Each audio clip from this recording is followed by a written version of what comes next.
Hi everyone, we are here to share our views about another product from Anko, Bailey's Bedside Table. As you can see, it has an oak look. We bought it from KMART this weekend as we were looking for a bedside table for our bedrooms.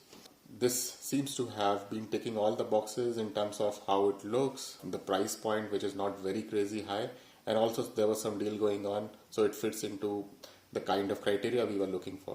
So let's see when we assemble it together, how does it look like and whether it's really meeting our expectations or not. So we'll start unboxing it now and see how it is looking after assembling it.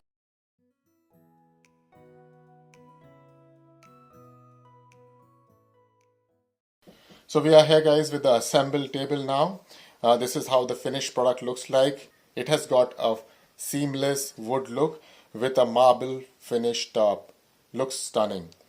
As you can see, it got two drawers. It has got ample of space in it and you can keep your essentials. Overall, the size of the table is around 55 centimeters height, which is almost half a meter, and 40 centimeter wide with a depth of 29 centimeters. So it was fitting perfectly in our bedroom. So we bought it for just $25 and it was ticking all the boxes for us. So for us, it worked out and we gave it a thumbs up. So stay tuned with us guys for more such videos like this for the product review in the future. Thank you for watching. See you again in the next video. Bye.